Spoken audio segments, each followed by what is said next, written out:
Essayez. Non, pas particulièrement.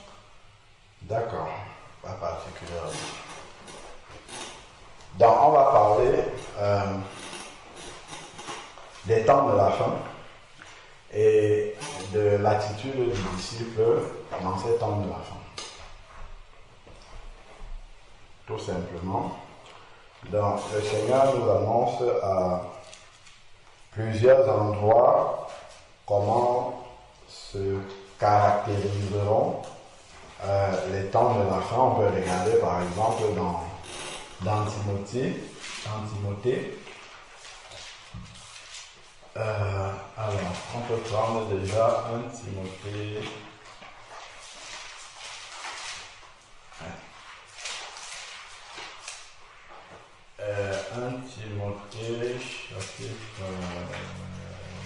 2 Timothée. On va prendre plutôt 2 Timothée, chapitre 3, à partir du premier verset. 2 Timothée, chapitre 3, à partir du premier verset. C'est vrai que dans cette version-là, il y a des articles qui sont intercalés, donc, parce que c'est une Bible d'études. Donc, il y a... Non, ça va, je m'en ouais. C'est bon. Alors, dans 2 Timothée chapitre 3, l'apôtre Paul prévient Timothée de cette façon. Il dit, sache que dans les derniers jours, il y aura des temps difficiles. Donc, le fait que nous soyons dans la fin des temps et que la marche soit aussi difficile n'est pas quelque chose qui doit nous surprendre. Je me souviens au moment où vraiment on était au plus fort des temps de restriction, ou même à midi comme ça pour aller passer à côté du travail, il y a un grand supermarché. Même l'accès au supermarché, toutes les entrées du supermarché étaient sous le contrôle des vigiles qui contrôlaient le pass sanitaire. Et tous mes collègues, quasiment, je crois que j'étais le seul à ne pas être vacciné. Et quand ils allaient au centre commercial, ils me demandaient comment tu vas finir par faire. Ils me demandaient que toi tu manges non. Puisque c'est là-bas qu'il y a le midi qu'on va manger, c'est là-bas, tout ça. Ils me disaient que tu vas finir par faire comment. Donc, c'est vrai que dans la progression des mesures, à un certain moment donné, on peut se retrouver dans une situation où on se sent tellement acculé qu'on est prêt à céder. Mais il ne faudrait pas qu'on oublie que le Seigneur avait dit qu'il y aura des temps difficiles. Et que ces temps difficiles-là, il va falloir tenir dans ces temps difficiles-là. C'est pour ça que le Seigneur Jésus, si on prend, on garde un doigt là dans Timothée, on va regarder dans l'Apocalypse. Il y a une manière dont le Seigneur parle de l'Apocalypse 2 et 3. Il y a une manière dont le Seigneur parle aux églises. Notamment, juste les conclusions. Il y a une phrase qui attire toujours mon attention. Si on prend par exemple au chapitre 2, quand il parle à l'église d'Éphèse, ça commence au début du premier verset. Mais on ne va pas lire tout ça, c'est juste la conclusion.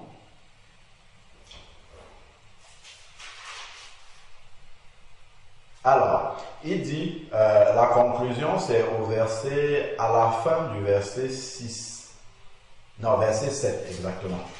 Dans Apocalypse chapitre 2, verset 7, le Seigneur dit que celui, après avoir fait des reproches et de l'encouragement à l'église d'Éphèse, il dit que celui qui a des oreilles entende ce que l'Esprit dit à l'église, aux églises. Il dit, voilà maintenant ce qui attire mon attention, il dit à celui qui vaincra, je donnerai à manger de l'arbre de vie. Pourtant, le Seigneur nous a déjà donné la vie. Ce Christ est la vie. Donc, quand Christ vient dans une vie, on passe de la mort à la vie, il nous a déjà donné la vie. Mais il dit, je donnerai la vie. Ça veut dire que, en fait, cette vie-là qu'il nous a donnée, il faut la conserver en étant vainqueur. En fait. Et si on est vainqueur, ça veut dire qu'on a combattu. Ouais. On ne peut pas être vainqueur si on n'a pas combattu. Si on est resté, les choses se sont déroulées naturellement et à la fin on nous prime avec une médaille. Ça n'aurait pas de sens. Donc c'est quand il dit à celui qui vaincra, je donnerai à manger de l'arbre de vie, ça veut dire qu'il y a un vrai combat, il y a un vrai adversaire devant. C'est d'ailleurs pour ça que le diable, on l'appelle parfois l'adversaire, le malin, ainsi de suite. Et on va voir que le malin, dans cette temps de la fin, il va agir de plusieurs manières pour nous détruire. Hein. Son but, c'est ça. Hein. Soit qu'il va chercher à nous détruire si nous sommes très persévérants, soit il va chercher d'une manière ou d'une autre à nous mettre hors jeu, hors course, parce que quand il parle de combattre aussi, il parle de combattre selon les règles aussi. Il le dit aussi, il faut combattre selon les règles, donc il va essayer de nous mettre hors jeu, il va essayer de nous faire arrondir les angles, bon, ainsi de suite, quoi. C'est-à-dire qu'on fait dans le compromis, ainsi de suite. Et donc ça serait redéfinir les règles du combat. Le diable va nous amener à redéfinir à notre guise les règles du combat pour que ça soit moins difficile pour nous et que nous puissions, mais le Seigneur a dit à celui qui vaincra. Donc si on regarde, après c'est à l'église de Smyrne, ça commence au verset 8, à la fin, il va encore dire au verset 11 que celui qui a des oreilles entende ce que l'Esprit dit aux églises. Celui qui vaincra n'aura pas à souffrir de la seconde mort. Donc on voit à chaque fois toutes les conclusions aux églises, parce que l'église c'est vraiment ceux qui sont nés de nouveau, ce sont les saints. Donc c'est une chose d'être né de nouveau, mais être vainqueur, ça c'en est une autre. Ça veut dire qu'il faut avoir combattu jusqu'au bout. Donc, et là il parle de primer l'église en fait. Il parle vraiment de comment dire, d'accorder, parce que nous sommes sauvés mais en espérance. Là maintenant c'est le salut concret véritable de la fin, où le Seigneur vient, il dit oui voilà, tu as par exemple la parabole des talents, où il arrive, il dit oui voilà, tu avais 3 talents, tu as fructifié, entre dans la joie de ton maître. Tu vois, donc là c'est vraiment la récompense. Là on entre dans le concret du salut que nous avons obtenu en Jésus-Christ, et on voit qu'il y a un combat à mener. Donc ce n'est pas automatique comme ça. À celui qui vaincra, il n'aura pas à souffrir de la seconde mort. Et ça, c'est à l'église que ça s'adresse. Ça ne s'adresse pas aux païens, ça s'adresse à l'église. Donc, si on avance, pareil, il va parler à l'église de Pergame à partir du verset 12 et au verset 17, il dit que celui qui a les oreilles, pareillement, il dit à celui qui vaincra, je donnerai de la manne cachée. Tu vois? Donc, il y a toujours à celui qui vaincra. À toutes les églises, c'est à celui qui vaincra. Donc, on voit que l'église a à vaincre quelque chose. Il a à vaincre l'ennemi, d'ailleurs, qui est là. Il a à vaincre la chair qui est là. Il y a l'ennemi qui est dehors. Il y a la chair qui est en nous. Donc, il y a vraiment il y a plusieurs adversaires comme ça qui sont là et que nous avons à vaincre.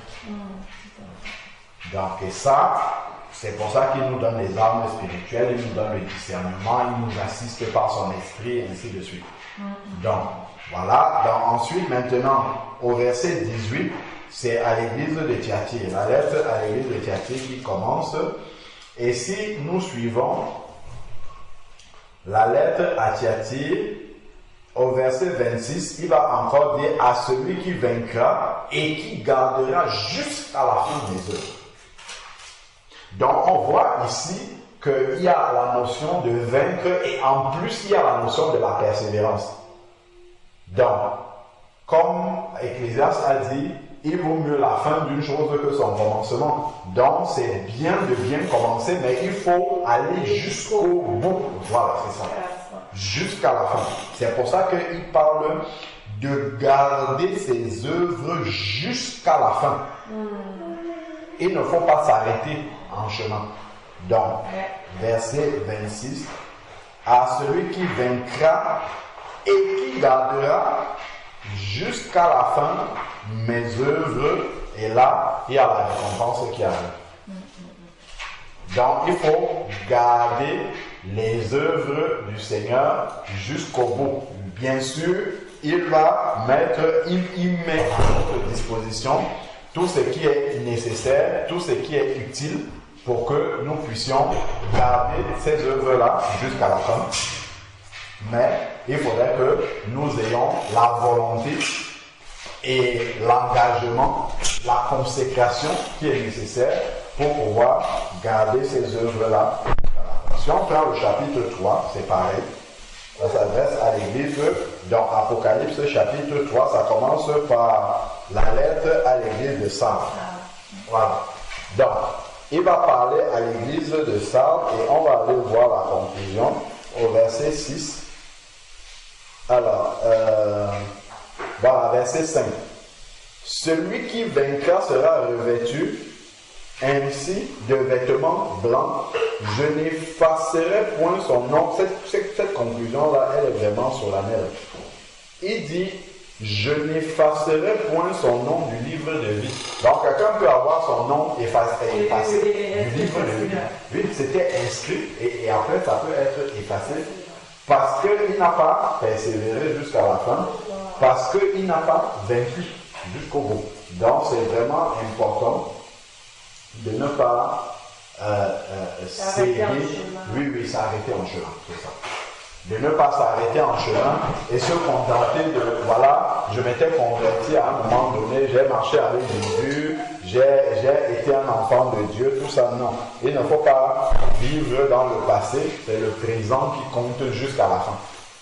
Jusqu'à la fin. Donc, il y a des gens qui, il y a une doctrine qui fait croire, les gens qui croient que tu es sauvé, c'est sauvé à vie. Sauvé une fois, sauvé pour toujours. Ouh là là. Et il y a beaucoup de versets dans la parole de Dieu qui disent le contraire de ça. Le contraire. Donc on voit déjà ici les versets que nous sommes en train de lire, que Jésus parle à l'Église. Dans l'Église, c'est l'ensemble de ceux qui sont nés de nouveau, qui ont été sauvés déjà, qui sont dans le corps de Christ. S'il s'adresse comme ça à elle, ça veut dire que ce n'est pas gagné. Ce n'est pas quelque chose qui est acquis, quelles que soient les conditions. Voilà, non. Il faut vraiment aller jusqu'au bout. Dans verset 7, il écrit à l'église de Philadelphie. Dans l'église de Philadelphie, ainsi de suite. Même l'église de Philadelphie à laquelle il n'a fait aucun reproche. Il y a quand même quelque chose d'important qu'il dit à l'église de Philadelphie à la fin. Il dit, verset 11, je viens bientôt, retiens ce que tu as. C'est-à-dire que c'est une église qui marche correctement, droitement, avec le Seigneur, à laquelle il n'y a aucun reproche à faire, et il lui dit de retenir. Tu vois, donc si c'est que c'était sauvé une fois, sauvé pour toujours, ça y est, tu es sauvé, il n'y a rien à retenir. Même si tu ne retiens pas, tu sais qu'au moins un jour, tu as été sur le droit chemin, donc c'est bon. Mais il lui dit, comme tu as déjà, comment dire, tu as déjà le témoignage de la bonne marche, la marche fidèle avec moi, conserve jusqu'à la fin. Il ne faut pas que tu le perdes entre temps. Parce que si Philadelphie perd cette fidélité au Seigneur là, ce n'est pas la promesse qu'il a donnée là, qui va s'accomplir, c'est autre chose. Voilà. Donc c'est retiens, il le dit ici.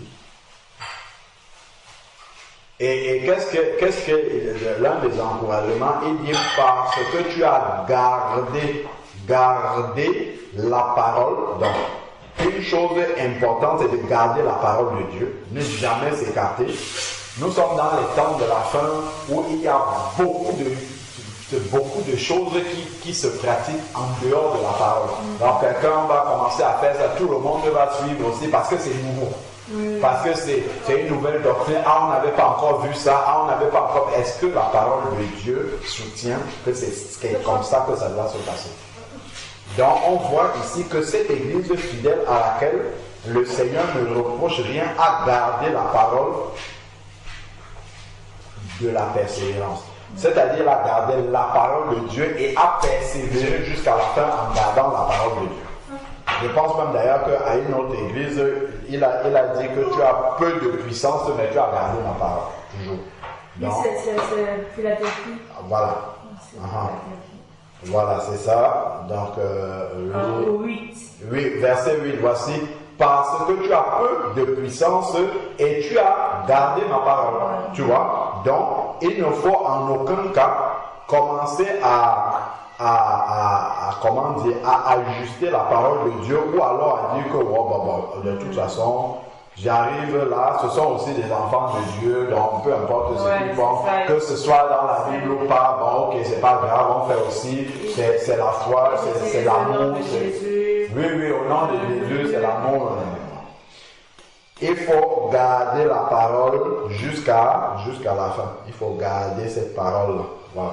Donc même si on est le seul comme Noé, Noé était seul à faire ce que Dieu dit avec sa famille, mais il n'a pas pourtant changé parce que le plus grand nombre faisait autre chose. Il a gardé cette parole-là et on voit que au temps de Noé, il n'y a que 8 personnes qui ont été sauvées et le Seigneur nous dit dans Matthieu 24 qu'il en sera, dans Luc 17, qu'il en sera de même qu'au temps de Noé. Donc Noé ne s'est pas dit, bon, si le Seigneur arrive ici, là, il n'y a que 8 personnes ici que je vois suivre la parole. Il va abaisser le standard, il va dire que ok, si c'est comme ça, presque personne ne va être sauvé. Non, le Seigneur, lui, il a donné sa parole, non, c'est comme ça ne bouge pas. D'ailleurs, on le voit même avec Adam et Ève. Il aurait pu changer et dire que bon, ok, Adam, je t'avais dit que si tu manges le fruit là, tu vas mourir. Ok, je te donne une deuxième chance. Donc, on va voir si finalement tu finis par manger ça, tu vas vraiment mourir cette fois-ci. Non, il n'y a pas une deuxième chance.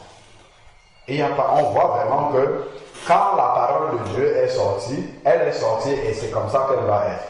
Et il ne vient pas modifier cette parole-là et essayer d'ajuster pour que, donc c'est vraiment important de garder cette parole-là, même si personne ne veut plus faire tel que c'est écrit. Et d'ailleurs, à cette église de Philadelphie, au verset 12, il dit à celui qui vaincra, malgré, même si on est dans Philadelphie, il dit quand même qu'il faut vaincre. C'est quand même impressionnant que même à une église qui marche déjà correctement, il dit celui qui vaincra, toujours. À toutes les églises. Après, il va parler à l'église de Laodicée, c'est la dernière à partir du verset 14. Et il finit au verset 21, il dit à celui qui vaincra, je le ferai asseoir avec moi sur mon trône comme j'ai vaincu. Donc Jésus étant le chemin, la vérité et la vie montre l'exemple lui-même. Il dit comme j'ai vaincu. Donc nous devons vaincre aussi comme il a vaincu. On sait que Jésus avait les peaux de banane partout où il passait de son vivant. Quand il n'y avait pas les pharisiens, les sadducéens, il y avait Hérode, il avait toujours les peaux de banane partout où il passait, et jusqu'à la croix, il avait les peaux de banane. Puisque les gens venaient lui dire, si tu es réellement le Fils de Dieu, descends de la croix, descends de la croix, descends de la croix. Et ça, en fait, c'est de cette manière-là aussi que notre chair est titillée tous les jours. Parce que il y a comment dire, le Seigneur nous demande d'accepter d'être injustement traité, nous demande de renoncer. Donc, parfois, justement, nous pouvons renoncer à quelque chose, mais la chair nous dit non, ne renonce pas à ça, n'accepte pas parce que tu as droit, Jésus avait le droit de vivre, il était juste. Mais il a dû renoncer à cette vie-là. Il avait la possibilité de descendre de la croix, mais il n'est pas descendu. il n'est pas descendu de la croix. S'il était descendu, on serait tous perdus. Donc il est resté à la croix jusqu'à la fin. Et dans Colossiens chapitre 2, il est dit que Jésus a vaincu toutes les puissances des dominations en les livrant publiquement à la croix. Comment est-ce qu'il les a vaincus à la croix? En renonçant tout simplement. C'est le renoncement de manifester sa puissance à la croix qui les a vaincus. Et on voit que nous avons cette tentation-là, instant par instant, dans la vie, de rester en vie ou bien de nous accepter mourir totalement pour que Christ vive en nous. Voilà. À tous les instants, c'est là, et il dit que si nous vaincrons là, comme lui-même il a vaincu, alors on aura toutes ces grâces-là. Donc on peut le lire dans Timothée. Donc, ces temps difficiles-là, dont l'apôtre Paul avertit Timothée, sont les temps par lesquels nous aussi, nous sommes appelés à passer, nous qui sommes parvenus à la fin des temps. Et donc, cela ne doit pas nous surprendre comme quelque chose qui est juste là ponctuellement et qui va s'arrêter. Non, c'est vraiment une caractéristique de la fin des temps qui va perdurer, parce que la Bible a dit que c'est dans ces temps difficiles-là que le Seigneur va arriver. Donc ensuite, il décrit un peu ces temps difficiles. Il dit pas les hommes seront égoïstes. Égoïste, c'est vraiment égocentrique. Et ça, on voit avec l'actualité, ça, il n'y a même pas. Chacun ne pense qu'à lui, ainsi de suite. Donc, amis de l'argent, on voit que l'argent, c'est ce qui dirige le monde. Malheureusement, c'est gangrène dans l'église aussi et tout ça là. Donc, fanfarons, hautains, blasphémateurs, rebelles à leurs parents, voilà, les enfants n'écoutent plus, tout ça, ainsi de suite. On voit ça partout. Donc, ensuite, maintenant, ingrat, irréligieux. Oui, quand tu parles de la foi, ça, les gens peuvent t'envoyer balader sans aucune vergogne, sans aucun respect. Insensible, déloyaux, calomniateurs, intempérants, cruels, ennemis des gens de bien. Donc, maintenant, quand tu es bien, tu peux t'attirer des ennemis plutôt que des amis. Donc, ennemis des gens de bien, traîtres, emportés, enflés d'orgueil, aimant le plaisir plus que Dieu. Voilà maintenant quelque chose qui est frappant. Il y a quelque chose qui est frappant dans ce passage-là. C'est vrai que tout ce qu'il a décrit là, ça, c'est une description complète du monde dans lequel nous vivons. C'est clair. Mais à la conclusion, il y a quelque chose qui va à la conclusion. En tout cas, la dernière fois, au verset 5 là, il y a quelque chose qu'il dit qui attire quand même l'attention. Il dit, ayant l'apparence de la piété, mais régnant ce qui en fait la force. Ayant l'apparence. Les païens n'ont pas l'apparence de la piété. Du tout. Ils savent qu'ils sont païens. Ils vivent selon leur propre désir, donc ils ne font pas semblant, ils sont païens. Mais ici, on nous parle de l'apparence de la piété. Donc ça veut dire que même au milieu de l'église, même au milieu de ceux qui sont censés connaître Dieu, eux, ils ont quand même la piété. Donc ils vont garder. Ils vont garder un extérieur. Ils vont garder un extérieur qui montre qu'ils sont toujours avec Christ, alors que la vie de Christ, ils l'auront plus. Ça, c'est une image aussi des temps de la fin. C'est-à-dire que tu vas voir un frère, une soeur, tu vas continuer à causer avec lui, frère, alors qu'il est sorti de la foi depuis longtemps. Parce que la crainte de Dieu a disparu de son corps, de son cœur. C'est ça, vraiment, ce qui fait la force de la foi, c'est la crainte de Dieu. C'est-à-dire que quand je me trouve devant une situation, qu'est-ce que Dieu pense de ça? C'est vraiment l'attitude devant le péché, tel que 1 Jean chapitre 3, versets 9 et 10 le dit. Et il dit que quelqu'un qui est né de Dieu ne pratique pas le péché, donc il ne pêche pas volontairement à cause de la semence qui est en lui. Cette semence-là, c'est la parole de Dieu qui a été semée et qui est conservée en lui par le Saint-Esprit. Si on sème quelque chose, le fruit de Dieu est vraiment ce qui atteste que quelqu'un appartient réellement à Christ. Oui, c'est ça. C'est la crainte de Dieu dans son cœur. Donc, ici, Timothée dit, l'apôtre Paul dit qu'ils ont l'apparence de la piété. Dans l'extérieur, reste l'extérieur de quelqu'un.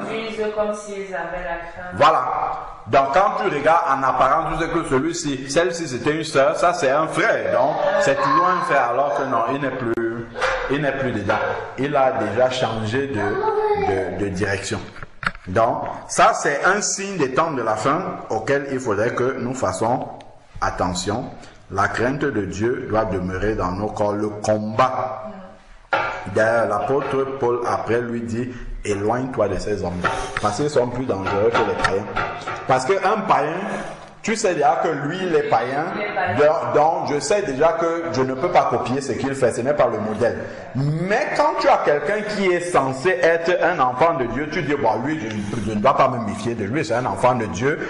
On est de la même famille, on a l'Esprit de Dieu en commun, donc je peux le suivre les yeux fermés, et que en avançant, tu te rends compte que, en fait, il est déjà dans la compromission, ainsi de suite. Là, ça peut être très dangereux parce qu'il peut t'entraîner et il peut même te convaincre. Il peut te dire que non, ben voilà, le Seigneur permet ça, ainsi de suite. Donc, si tu n'es pas enraciné dans la parole de Dieu, tu vas suivre ce chemin-là. Et là, nous sommes dans les temps où c'est facile de vaciller comme ça, de passer vraiment d'une doctrine à une autre et d'aller surtout à la simplicité qui évite que la chair meure. C'est ça, cet évangile-là. Comme l'évangile, comme cette parole-là qu'on a entendue, que maintenant on peut naître de nouveau sans se repentir. Il suffit juste que ton cœur soit on prêche la parole comme ça, et puis il y a une joie qui vient dans ton cœur, une paix qui vient dans ton cœur. Tu es un enfant de Dieu, comme tu n'as rien à faire, parce que de toute façon tu es mort, donc un cadavre ne peut rien faire, donc c'est Dieu qui fait tout. Il fait tout pour toi, tu nais de nouveau, comme un robot vraiment, enfin, tu fais tout, tu n'as aucune décision à prendre, et c'est Dieu qui fait. Et ça, on voit une vague d'enfants de Dieu qui tombent dedans parce que la chair ne veut pas mourir. La chair ne veut pas mourir. On a dit: descends de ta croix. Ils ont vite sauté de la croix là pour descendre parce que la consécration, l'engagement n'était pas là d'aller jusqu'au bout. Malheureusement. Donc, ayant la parole, et l'apôtre Paul dit: éloigne-toi de ces hommes-là, parce que ces hommes-là peuvent te corrompre. Éloigne-toi de ces hommes-là. Il en est qui s'introduisent dans les maisons et ainsi de suite.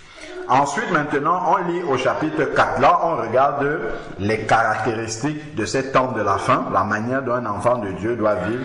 Donc, on voit déjà que il y a garder la parole de la persévérance. Ça revient toujours à ça. Et avoir conservé la crainte de Dieu dans son cœur. Peu importe là où nous sommes, ainsi de suite, que la crainte de Dieu demeure toujours dans notre cœur. Donc ensuite, maintenant, au chapitre 4, 2 Timothée, chapitre 4, il dit: je t'en conjure devant Dieu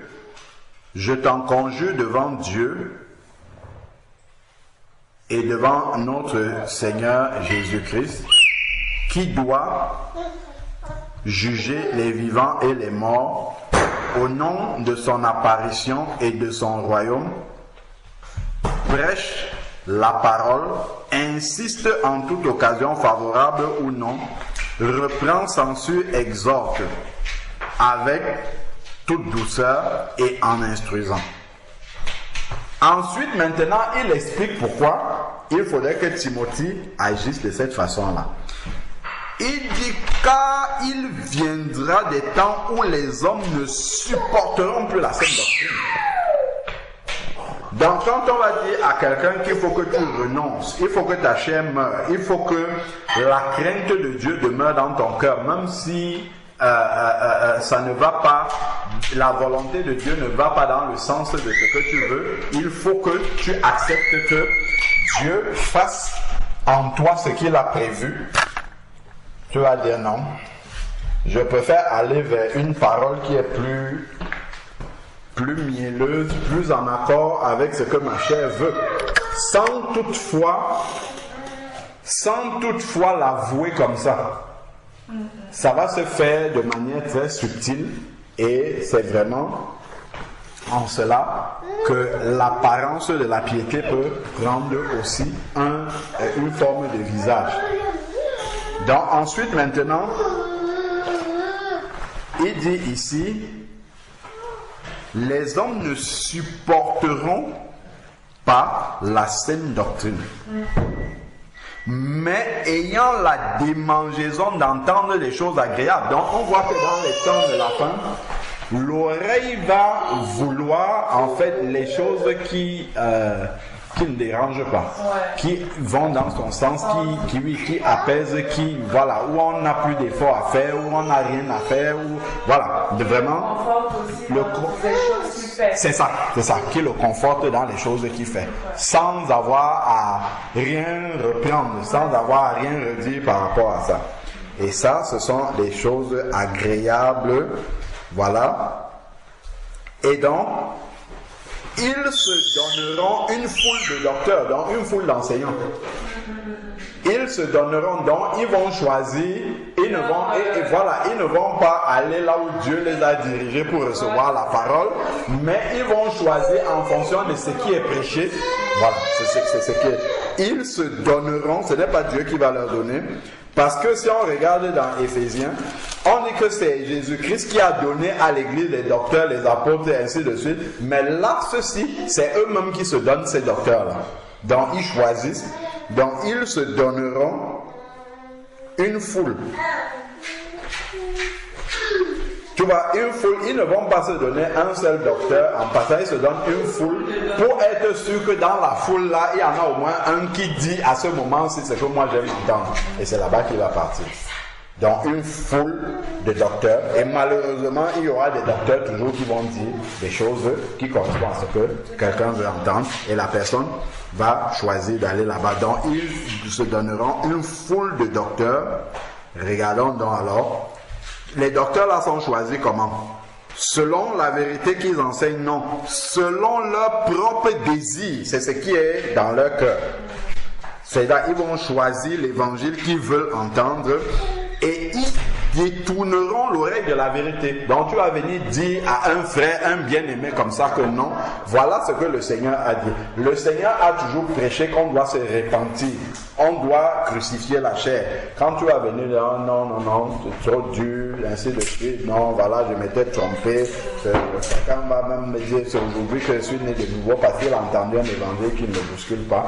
Donc, et tout ça là, c'est vraiment, ils se détourneront.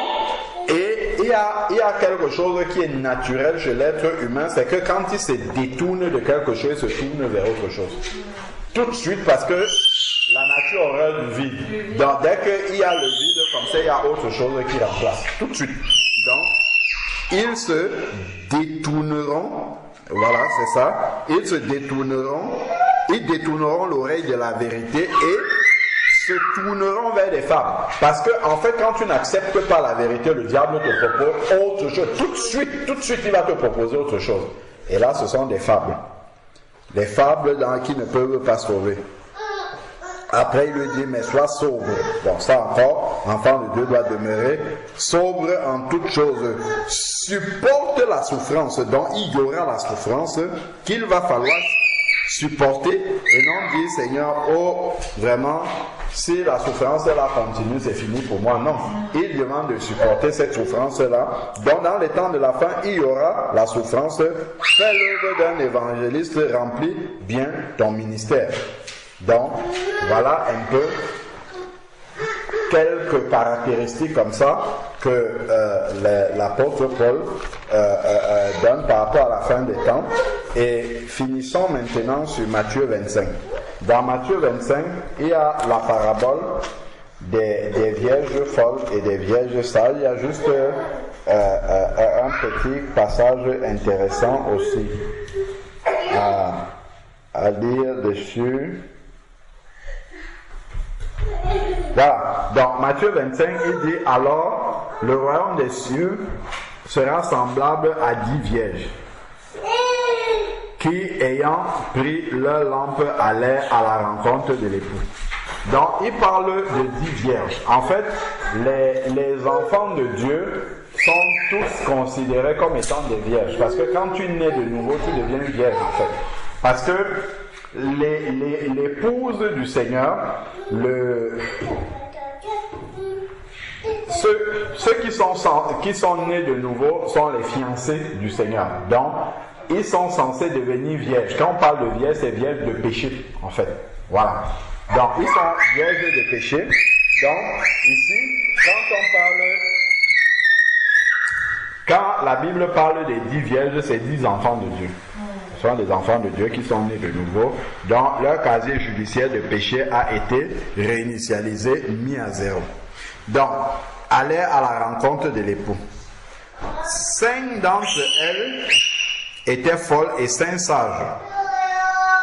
Donc, les folles, en prenant leur lampe, ne prirent point d'huile. Donc, il y a déjà une caractéristique des folles, c'est qu'elles n'ont pas pris l'huile. Elles ont pris la lampe, mais la lampe est vide. Donc, on peut avoir une coquille comme ça, mais il n'y a rien dedans. C'est vide, ça ne pèse pas. Donc, il n'y a pas, parce que c'est l'huile qui entretient la lumière. C'est l'huile qui fait en sorte que la lampe continue à briller. Donc, s'il n'y a plus d'huile, la lampe ne peut pas briller. Voilà. Donc, il dit maintenant... Voilà. Donc, elles ont pris la lampe dans ce qui est extérieur, mais elles ne prennent pas ce qui entretient et permet à la lumière de toujours briller. Donc, et ensuite, maintenant, ne prirent point d'huile avec elles, mais les sages prirent leur lampe. Elles ont compris qu'il ne suffit pas juste d'avoir la lampe, mais il faut de l'huile avec. Il ne suffit pas juste de dire oui, je suis un enfant de Dieu, je connais la Bible, mais il faut ce qui entretient que tu es un enfant de Dieu. Donc ensuite maintenant, donc, elles ont pris l'huile, de l'huile dans des vases.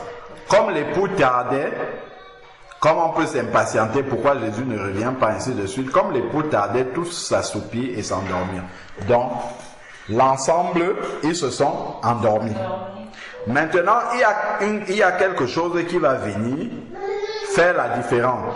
Au milieu de la nuit, on cria, voici l'époux. Donc on voit qu'il y a quelque chose de soudain qui arrive. Quelque chose de surprenant. Le retour de l'époux, c'est quelque chose de surprenant. D'où déjà, on doit se tenir prêt tout le temps. Donc ça nous rappelle déjà cela. Ensuite, il dit... aller à sa rencontre. Donc, il faut aller là tout de suite. Il faudrait que nous puissions demeurer dans un état où on est prêt à rencontrer Jésus tout le temps. Ça, c'est vraiment garder cette parole de la persévérance. Être prêt tout le temps, ne pas remettre à demain ce qu'on peut faire aujourd'hui, ainsi de suite. Parce que nous sommes vraiment dans ces temps-là qui sont imminents. Donc, ensuite, maintenant, il dit, voici l'époux. Aller à sa rencontre. Alors toutes les vierges se réveillaient. Donc tout le monde s'est réveillé, tout le monde a bien entendu le cri et préparaient leurs lampes. On voit que les lampes sont indispensables pour aller vers l'époux parce qu'il faut être éclairé pour pouvoir. La parole de Dieu est une lampe à nos pieds. Donc cette parole-là doit toujours demeurer en nous. Il ne faudrait pas qu'on ait déjà laissé la parole de Dieu loin de nous et que nous soyons en train d'aller. C'est que là on va dans l'obscurité. Parce que c'est cette parole-là qui nous éclaire si nous avons décidé d'obéir à cette parole-là. Donc ensuite maintenant,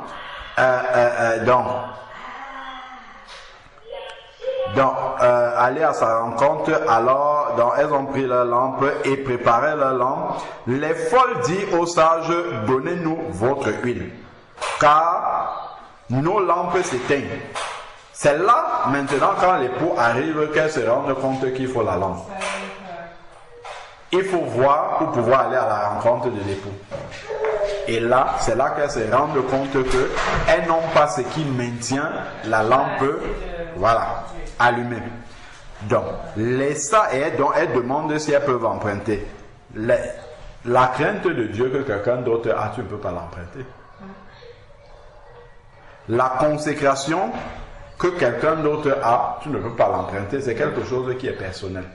Ça ne se donne pas, ça ne se partage pas, on peut juste te conseiller dessus, mais tu ne peux pas l'apprendre. Les sages répondit non. Il n'y en aura pas assez, voilà, pour nous et pour vous. Allez plutôt chez ceux qui en vendent et achetez-en pour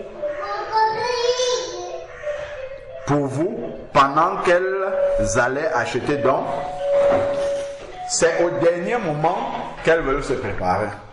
Mais c'est tard. C'est ça, c'est tard. On ne peut pas au dernier moment essayer de rattraper toute sa marche chrétienne. C'est quelque chose qui se construit progressivement. Progressivement, on a des expériences avec le Seigneur. Parfois on y arrive, parfois on n'arrive pas. Le Seigneur nous corrige, on essaye de faire différemment, et ainsi de suite. On essaye de marcher selon la correction que le Seigneur nous a apportée. Mais ce n'est pas au dernier moment, comme on disait souvent, quand on passait les examens au pays, on disait que ce n'est pas le jour du marché qu'on nourrit la poule. Voilà. Donc, ce n'est pas à ce moment-là que il faut essayer de se préparer et demander, ah oui, bon maintenant, qu'est-ce que le Seigneur disait dans sa parole? Non, c'est toute une vie en fait. Voilà. Ensuite, maintenant, il dit, pendant qu'elles allaient en acheter, donc quand elles veulent se préparer, l'époux arriva et celle qui était prête à l'instant là entrait avec lui dans la salle des noces et la porte fut fermée. Donc on voit déjà que la porte, quand l'époux vient, la porte a été fermée. Plus tard, les autres vierges vinrent et disent, Seigneur, Seigneur. Donc on voit qu'elles appellent toujours le Seigneur, Seigneur. Donc il y a l'apparence de la piété. Seigneur, ça veut dire, en fait, maître. Ça veut dire que tu es le maître de ma vie, tu as l'autorité sur ma vie. Donc, Seigneur, Seigneur, ouvre-nous.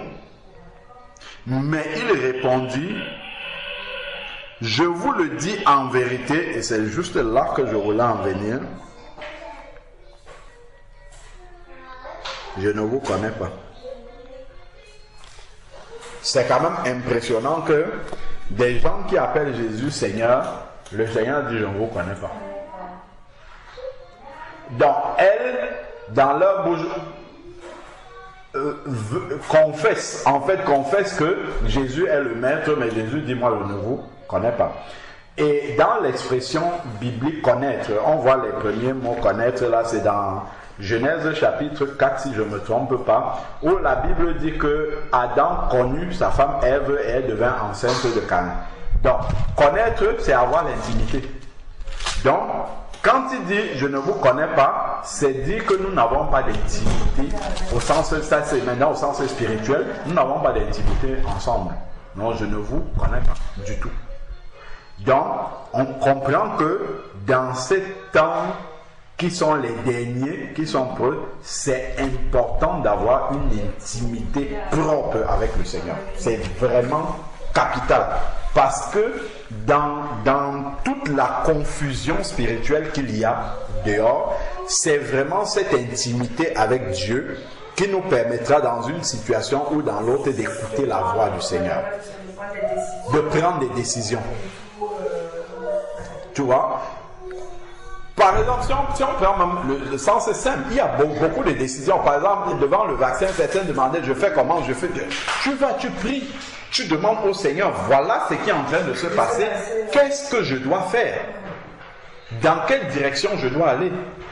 Et le Seigneur, si on a l'habitude, parce que c'est ça aussi, on voit que les vierges au dernier moment, si on n'a pas pris l'habitude d'aller consulter le Seigneur, de faire confiance à ce que Dieu peut nous dire, mais en fait on va se fourvoyer, on va aller à gauche, on va aller à droite, on va taper à toutes les portes parce qu'on n'a pas l'habitude d'écouter Dieu. Un peu comme les Israélites qui étaient là, Dieu était en train de leur donner les 10 commandements. Ils disent à Moïse, non, que Dieu ne nous parle pas, sinon nous on va mourir. Toi, va écouter ce qu'il a dit et viens nous dire. Parce qu'ils ne veulent pas avoir une intimité directe avec le Seigneur. Et ça, c'est important. Ça n'annule pas que nous sommes dans un corps, on doit avoir la communion fraternelle, on doit fréquenter les frères, les sœurs. Tout ça c'est une chose, c'est bien, mais l'intimité avec Dieu, elle est fondamentale. Parce que dans beaucoup de situations, dans bien des cas, quand on regarde par exemple Jésus, qui est le chemin, la vérité et la vie. Jésus est venu, dès qu'il est entré dans le ministère, tout de suite, il est allé d'abord dans le désert seul. Il n'est pas allé avec quelqu'un. Il est allé seul. Il est resté 40 jours dans le désert en communion directe avec le Père, seul. Première chose. Donc le Seigneur lui a donné les directives, tout ce qu'il faut pour démarrer le ministère. Et dès qu'il commence le ministère, il nous montre l'importance de la communion fraternelle. Il voit deux frères, Simon, et dit, suivez-moi. Vous êtes des pêcheurs de poissons, je vous ferai pêcheurs d'hommes. La communion fraternelle, on n'est pas seul dans un corps, il faut être plusieurs. Il les prend, mais pendant tout le déroulement de son ministère, on voit que Jésus était avec les disciples, il accomplissait son ministère, mais après il se retirait toujours. Il se retirait, on dit Jésus allait prier toute la nuit à la montagne, il avait toujours cette communion personnelle-là avec Dieu. Et maintenant, au moment où l'épreuve est arrivée, dans Matthieu 26, tous les disciples, ils disent, c'est Pierre qui a commencé. Quand Jésus a dit qu'il va aller à la croix, Pierre dit déjà que tu ne vas pas aller à la croix, ne plaise à Dieu, cela ne t'arrivera pas. Jésus dit, arrière de moi, Satan. Tes paroles sont les paroles d'homme, ce ne sont pas mes paroles. Donc voilà un premier discernement. Alors que Pierre venait quelques versets plus haut, quand Jésus a dit qui dit-on que je suis, ils ont dit ils disent que tu es un prophète, ainsi de suite, tu es Jean-Baptiste. Après il dit vous là, qui dites-vous que je suis?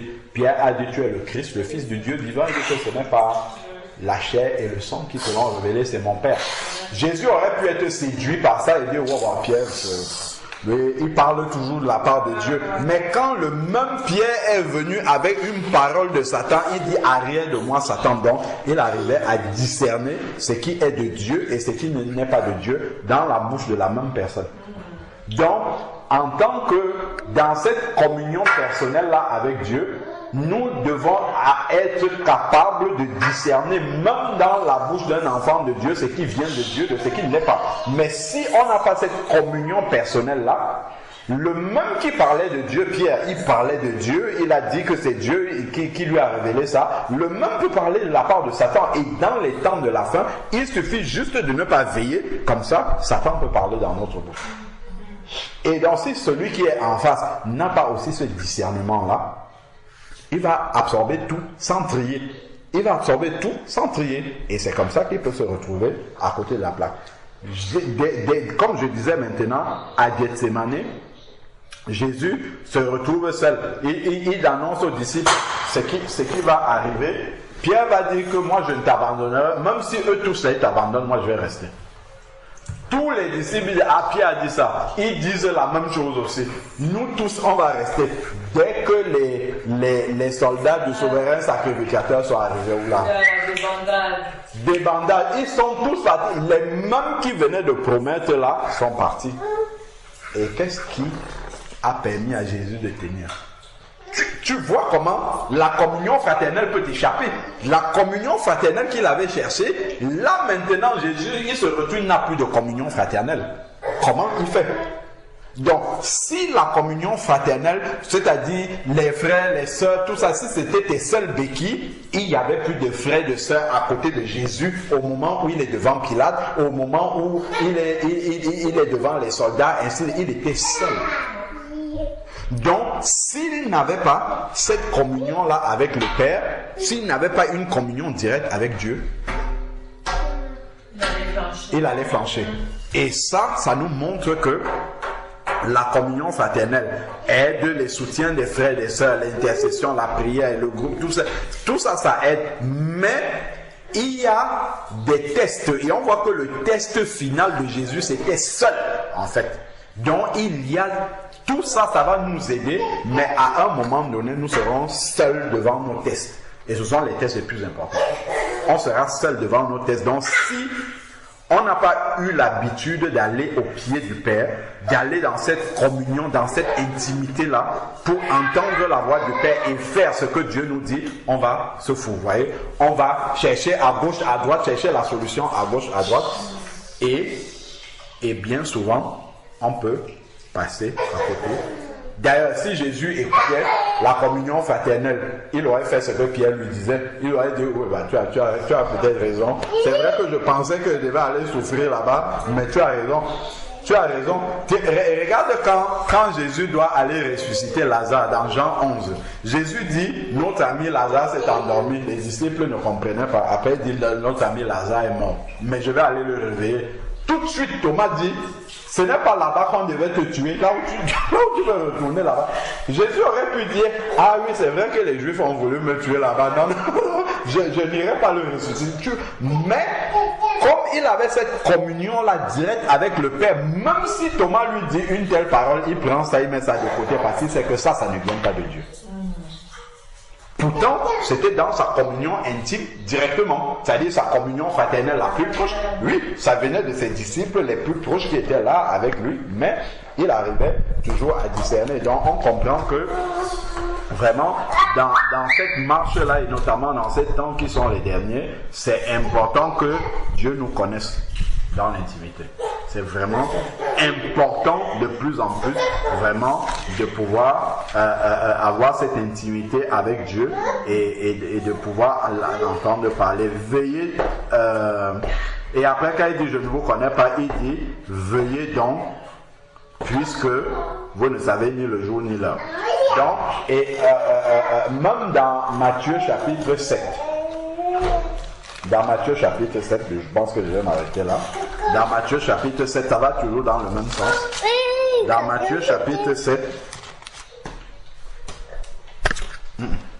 dans Matthieu chapitre 7,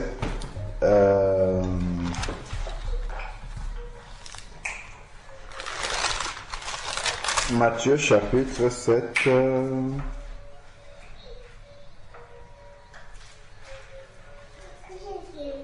alors, dans Matthieu chapitre 7, voilà, verset 21.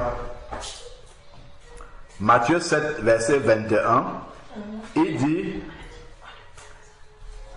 quand il dit qu'on reconnaîtra en fait les prophètes, en tout cas les enfants de Dieu, on peut même dire ça comme ça, on les reconnaîtra par leurs fruits. C'est ce qu'il dit. On reconnaît l'arbre par le fruit. Et au verset 21, Matthieu 7, 21, il dit, ceux qui me disent Seigneur, Seigneur, n'entreront pas tous dans le royaume de Dieu.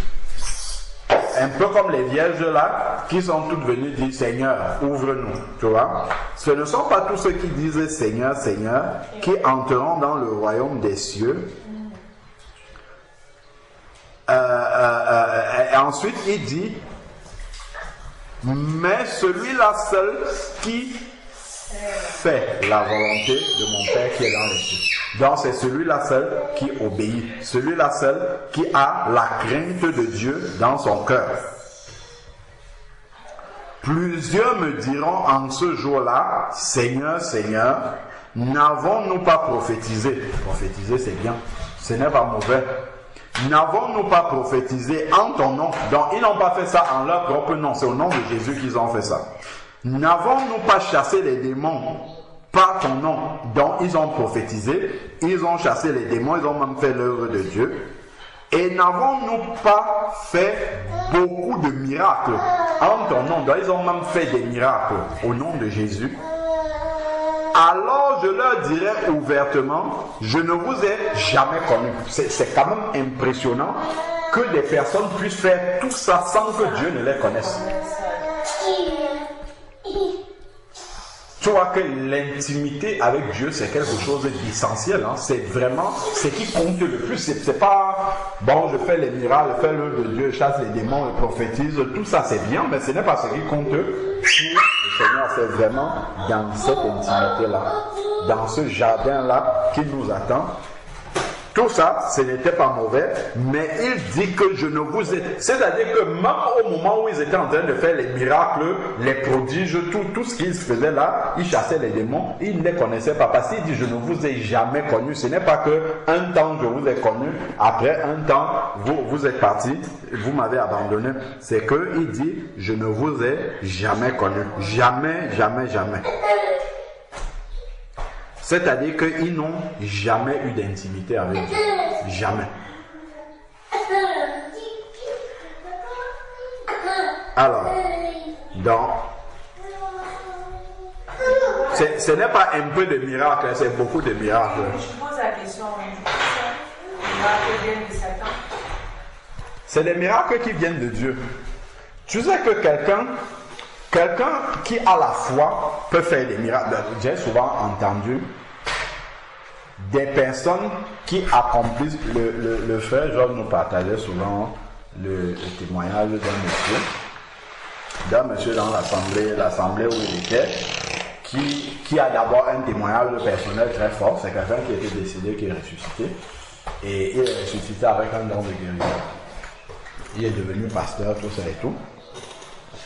Il ne vivait pas dans la volonté de Dieu. Il avait une vie cachée, dissolue, mais il accomplissait des grands miracles. Il faisait des croisades d'évangélisation avec des guérisons terribles. Mais sa vie, les femmes, tout ça là, sa vie était dissolue. Mais il accomplissait des miracles. Parce que Dieu lui a donné un don, et Dieu ne se répand par les dons là. Si déjà il le fait avec Satan, à plus forte raison les êtres humains qui sont certainement mieux que Satan, Dieu il ne se répand pas. S'il t'a donné un don, le don peut continuer à opérer. Parfois Dieu peut arrêter, ce n'est pas toujours. Parfois le don peut continuer à opérer bien que la personne n'a pas d'intimité avec le Seigneur. Donc Dieu peut te choisir par exemple et dire bon, ok, toi, je veux que tu sois mon prophète, par exemple. Quand Dieu te choisit et il t'équipe, tu n'as pas encore, comment dire, tu ne lui as pas encore donné les garanties, par exemple, que tu vas être obéissant. Même s'il sait même que tu vas marcher à côté de la plaque, il peut quand même te donner. Il te le donne. Il a donné à Samson, par exemple. Il a vu Samson a pris un autre chemin. Il a donné même à Salomon. Salomon qui finalement s'est détruit. Mais Dieu ne s'est jamais répandu. Dieu ne s'est jamais répandu de lui avoir donné tous ces dons-là. Oui. Il n'a jamais changé. Donc, Dieu peut t'accorder des dons en son nom. Tu continues à prononcer le nom de Dieu. Tu fais des miracles et tout ça. Mais, tu décides de ne pas te consacrer à Dieu. Tu vois, de ne pas avoir une intimité avec lui. Mais de continuer à... Voilà. C'est vrai qu'on peut avoir tendance à dire que ce sont des miracles qui viennent de Satan, mais ici, le Seigneur ne dénonce pas, il ne dit pas que non, ce n'est pas mon nom que vous avez fait ça. Il ne dit pas que ce n'était pas moi qui opérais, mais il dit simplement que vous n'avez pas... Oui, je ne te connais pas. Regarde par exemple... Dans les évangiles, il y avait quelqu'un qui prêchait et qui chassait les démons, et qui ne suivait pas les disciples de Jésus et tout ça. On est venu dire à Jésus, il y a quelqu'un là-bas qui est en train de chasser des démons, il ne nous suit pas, veux-tu que nous fassions soit descendre le feu sur lui ou bien en tout cas. Jésus a dit non, laissez-le faire. Mais il ne suivait pas Jésus, mais il était en train de faire l'œuvre de Dieu. Est-ce que tu vois? Il n'est pas en train de suivre Jésus, mais il fait quand même le travail du Seigneur. Donc ce qu'il fait n'est pas mauvais. Ça accomplit les œuvres de Dieu probablement. Devant ces guérisons, là, il va y avoir des vraies conversions. Devant les prophéties, peut-être quelqu'un va se repentir. Tout ça, ce n'est pas mauvais, c'est l'œuvre de Dieu. Mais quant à la personne même qui est en train d'accomplir ça, il n'est pas en train de suivre Jésus. Il n'a pas de communion personnelle. Mais au moment du jugement, parce que là, c'est au moment du jugement, le Seigneur ne va pas dire, ok, comme tu as fait tout ça en mon nom, c'est bon, allez, vas-y, entre dans la joie de Dieu. C'est qu'il faut avoir obéi au Seigneur. Donc le monsieur qui était en train de prophétiser, de faire toutes ces choses-là, et dont les disciples lui ont parlé, devait venir voir Jésus. Et c'est Jésus qui devait lui donner le mandat maintenant, va faire ceci, va ainsi de suite, et par obéissance. Mais bon, tu vois, donc ça nous montre des petites... on peut dire des petites subtilités comme ça, où si on regarde seulement avec le regard humain, l'intelligence humaine va dire non, ça c'est un serviteur de Dieu, c'est vraiment la volonté de Dieu, il est dans la volonté parfaite de Dieu. Non, les miracles, tout ça, les prophéties, ça n'atteste pas que quelqu'un est dans la volonté de Dieu, c'est vraiment dans son intimité personnelle, dans son obéissance personnelle, dans sa vie personnelle, sa crainte de Dieu personnelle, c'est là vraiment qu'on sait si celui-ci est avec Dieu ou s'il n'est pas avec Dieu. Ce n'est pas parce que les œuvres qu'il accomplit, les œuvres de puissance et tout ça sont des œuvres de Dieu que ça atteste que la personne est réellement avec le Seigneur. Donc voilà. Donc ensuite maintenant, oui, il dit, je ne vous ai jamais connu. Il dit même, retirez-vous de moi, vous qui commettez l'iniquité. Tu vois que quelqu'un peut commettre l'iniquité, il pratique tout ça. Hein. Il chasse les démons, il prophétise la vérité. Hein. Il prophétise la vérité, il fait beaucoup de miracles, pas un peu, et ainsi de suite. Mais il pratique l'iniquité. C'est-à-dire qu'il prêche volontairement. Donc on en revient encore à 1 Jean chapitre 3. 1 Jean chapitre 3 au verset 10 où il dit que c'est là que se différencient les enfants de Dieu et les enfants du diable, c'est celui qui ne pratique pas le péché. Voilà. Donc vraiment que dans ce temps de la fin, le Seigneur nous donne de demeurer dans l'intimité avec lui, de persévérer, de garder sa parole jusqu'au bout et vraiment de demeurer dans la crainte de Dieu. Ça c'est vraiment important. Amen. Amen. Je ne sais pas si vous avez des questions. J'ai pas de questions. D'accord. Bon, on va prier par rapport à ça parce que quand on voit comment le Seigneur parle dans le livre cette église, on comprend que le salut, ce n'est pas quelque chose qui est acquis, qui est gagné, qui est définitif, qui est sans condition. Bon, de l'autre côté aussi, cela ne doit pas nous faire peur, comme si le Seigneur nous demande quelque chose qui est inaccessible.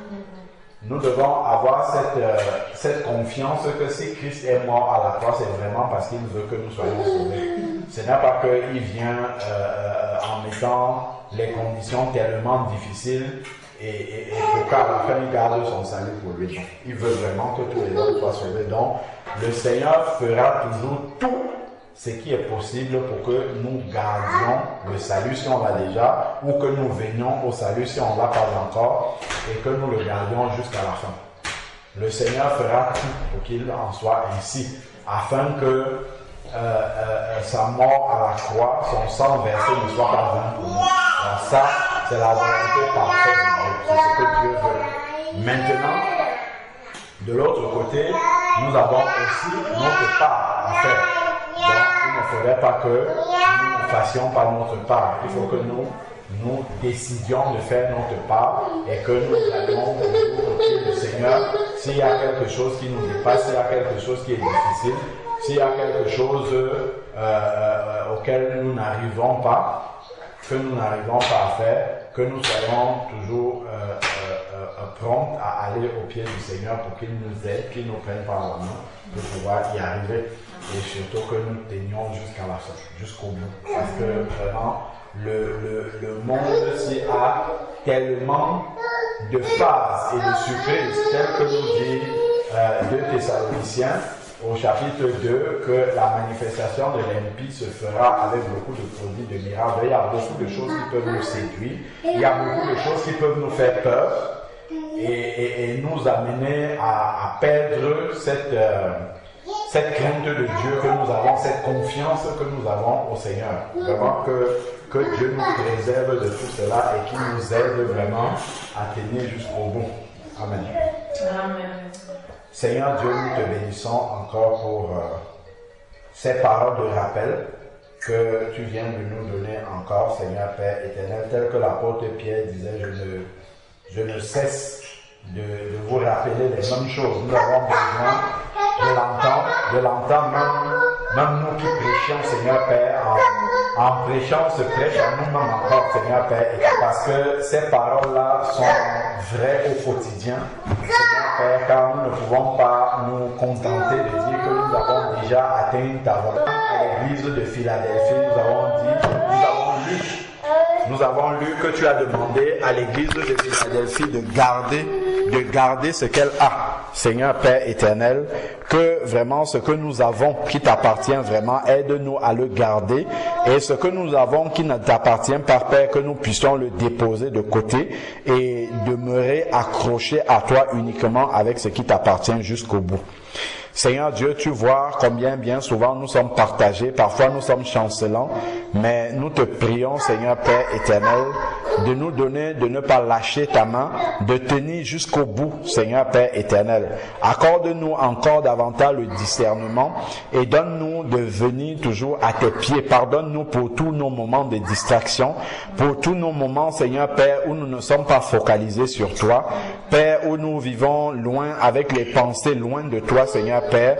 Nous te prions, Seigneur Dieu, que vraiment tu nous viennes en aide, Seigneur Père éternel, par rapport à tout cela, afin que nos pensées soient toujours centrées sur toi, que nos pensées demeurent toujours connectées à toi, Seigneur Père éternel, et que la crainte que tu as semée dans nos cœurs puisse demeurer toujours intacte jusqu'à la fin. Seigneur Dieu, nous faisons la même prière pour nos frères, pour nos sœurs, à travers le monde entier. Seigneur Père éternel, dans ces temps de la fin, que tu puisses garder chacun, Seigneur Père éternel, obéissant sur le chemin étroit. Que vraiment ton nom soit béni, que ces paroles demeurent permanemment dans nos cœurs. Rafraîchis-nous toujours la mémoire et le cœur avec ces paroles-là, afin que nous puissions les vivre instant par instant et nous préparer pour ton prochain retour. Que ton saint nom soit élevé encore dans nos vies, dans nos cœurs, au nom de Jésus-Christ. Amen.